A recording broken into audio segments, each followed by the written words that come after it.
Olá, boa tarde, meus amigos, minhas amigas. Mais uma vez estou aqui com muita alegria para gravar um vídeo. Eu quero primeiro agradecer a Deus, né, porque eu estou vivo, e a você, meu irmão, minha irmã, que tem dado seu like, tem feito seus comentários. Peço que continue fazendo o mesmo, assista mais aos meus vídeos. E por favor, né, passe para um amigo, para uma amiga, e avise o meu canal para que as pessoas também tomem mais conhecimento. Não se esqueça de dar um like, porque quando você dá um like, mais o YouTube entende que é importante e repassa, né, para outras pessoas. Bom, gente, mais uma vez eu quero deixar claro aqui, né, que eu deixo sempre o meu endereço, o meu e-mail, o endereço do e-mail, o meu telefone e o meu blog. Eu peço que vocês assistam o meu blog, por quê? Porque o meu blog, de segunda a sexta, tem sempre um artigo novo, falando sobre política. Qual é a vantagem do artigo? Para mim é aprender, que eu aprendo a escrever, né? Todo dia eu vou escrevendo, sei que escrevo mal, mas eu vou escrevendo e vou aprendendo. E para você, a gente troca essa ideia, né, de nos mantermos sempre atualizados.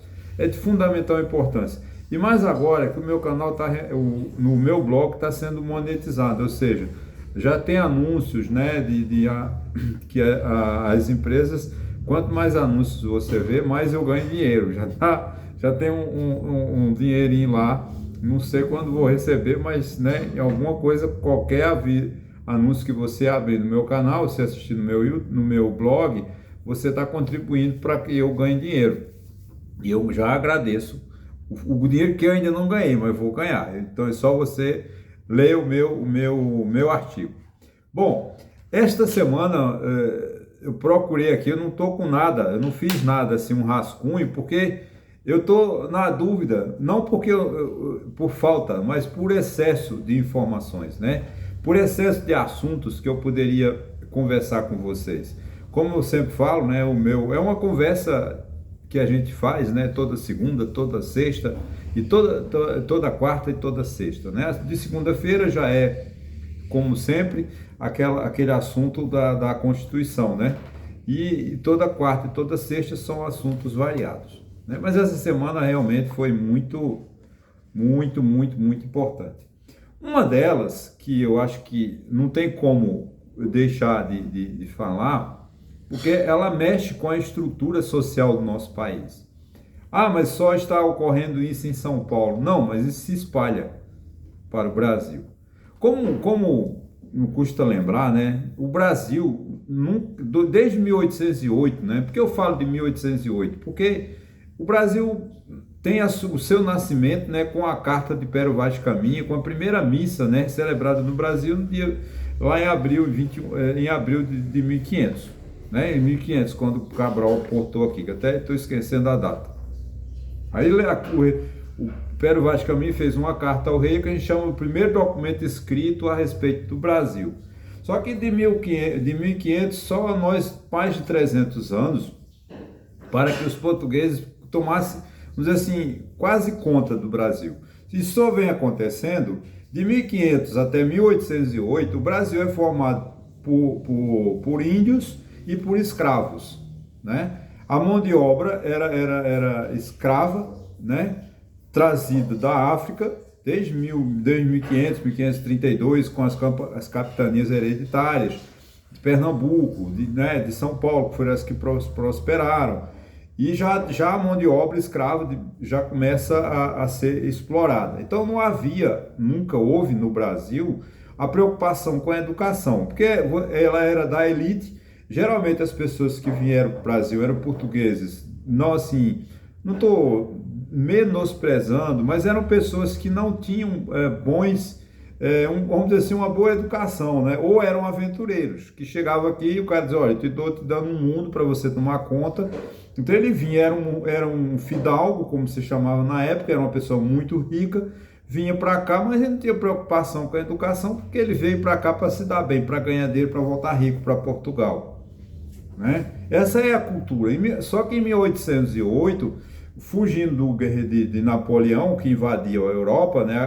Todo mundo sabe da história de Napoleão, foi um guerreiro, um rei francês, né? Um ditador francês que avançou sobre a Europa E todo mundo, o rei Dom João VI botou lá 60 mil pessoas em navios, trouxe a biblioteca, enfim, e veio para o Brasil, né? Chegou no Brasil em 1808, ele constrói aqui no Brasil a cidade, basicamente a cidade do Rio de Janeiro, né? Ele constrói, né?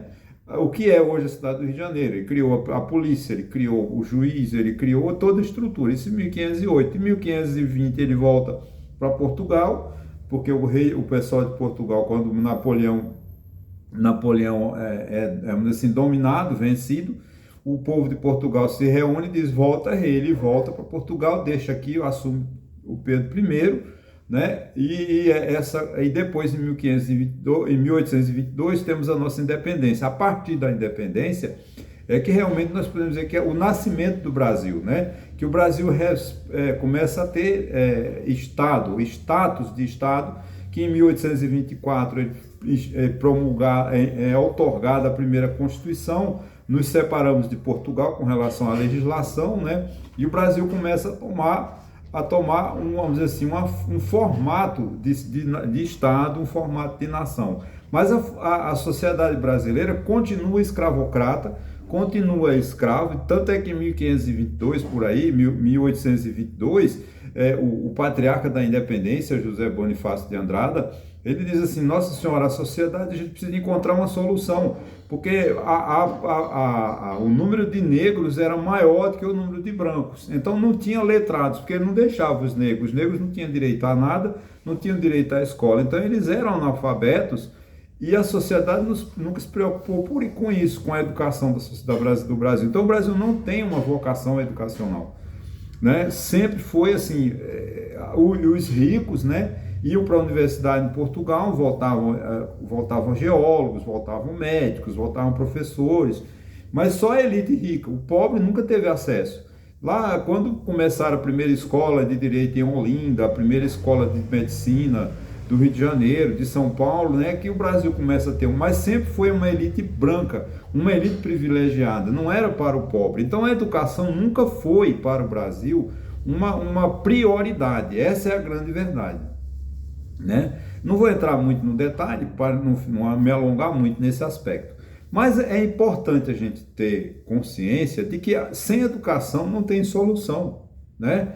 Tem uma expressão no direito tributário, assim, sem autorização não há tributação, ou seja, não tem lei, né? Não tem o imposto se não tiver uma lei que o crie, né? O governo não pode cobrar um imposto sem antes ele ter que criar a lei, o fato gerador, a alíquota, né? Quem é o agente que é arrecadador, para que finalidade, isso aí. Então, e também tem uma outra expressão que diz assim, sem caridade não há salvação, né? Muito conhecida essa expressão no espiritismo, né? Nas religiões, né? Então, e sem educação não tem solução para o Brasil. E o que a gente vê é que entra governo e sai governo e piora mais, né? Nós ficamos 8 anos, né, ou 4 anos, 8 não, graças a Deus, só 4, com Jair Bolsonaro, onde ele abominou a educação, ele desprezou a educação, né? Pôs lá no MEC aquele ministro lá, com todo respeito, ele simplesmente fez aquele conluio lá com os pastores, distribuíram bíblias com foto dele, ganharam dinheiro, pegaram o Fundo Nacional de Desenvolvimento da Educação e fizeram falcatruas lá, né?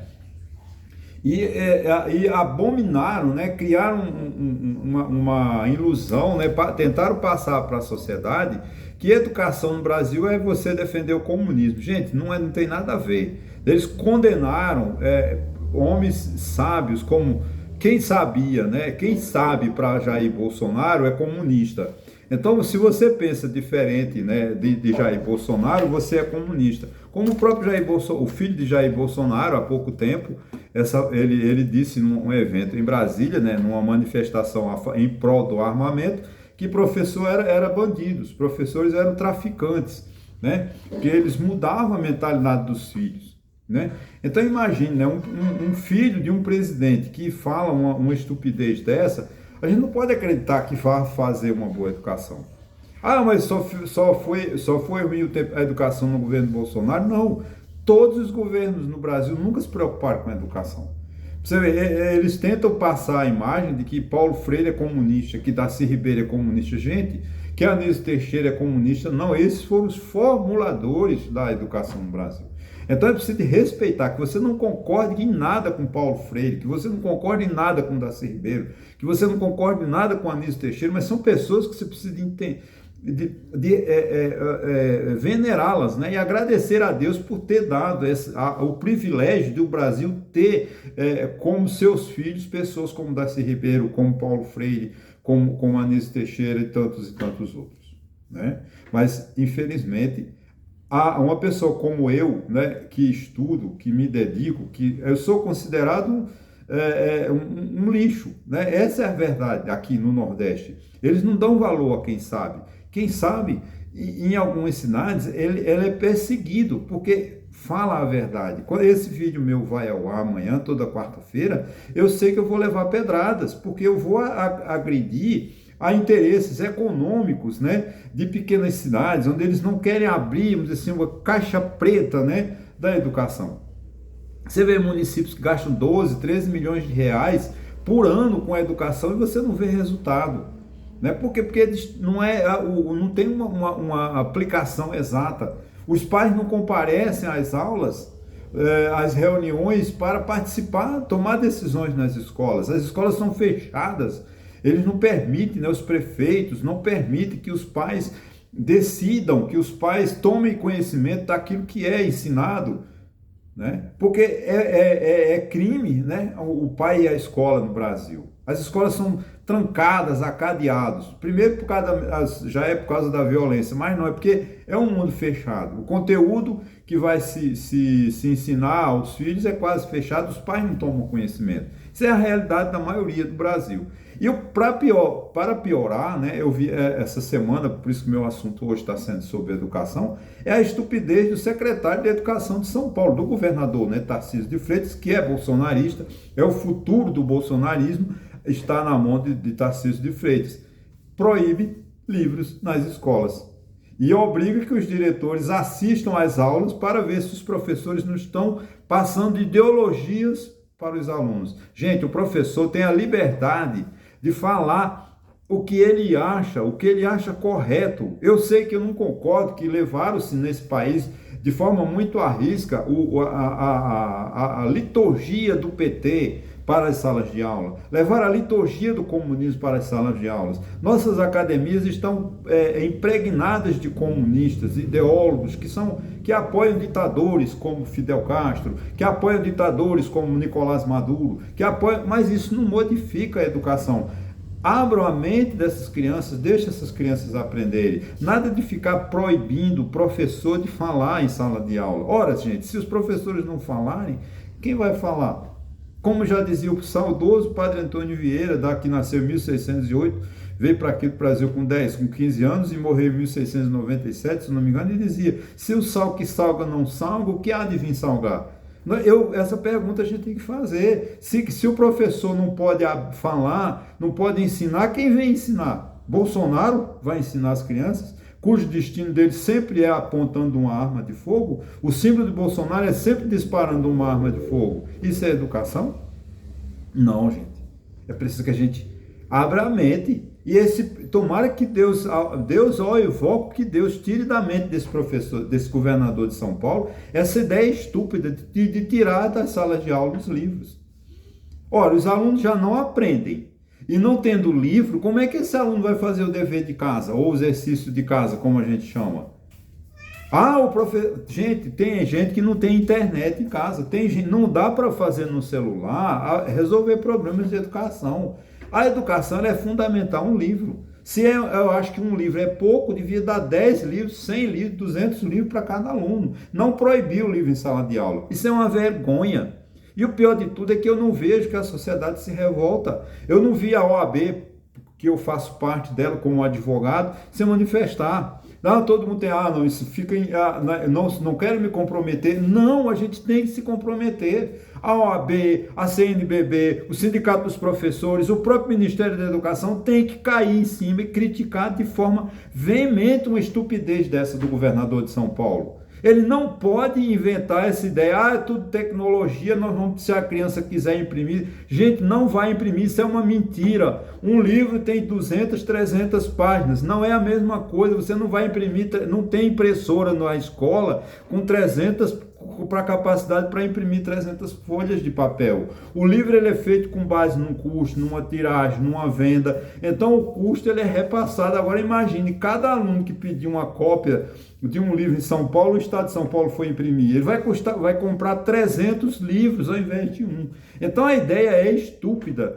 Temos que vencer isso, temos que criticar esse governador, que isso é um estúpido. Não podemos tirar um livro da sala de aula. E a gente tem que brigar pela educação, os pais têm que correr, têm que visitar as escolas para que o seu filho, gente, o futuro do Brasil depende dos seus filhos, o futuro do Brasil depende da educação. Nós não podemos deixar um legado para os filhos, para os meus, eu não tenho filhos, mas tenho sobrinhos, eu não posso deixar esse caos horroroso para o futuro, que são eles que vão pagar esse caos.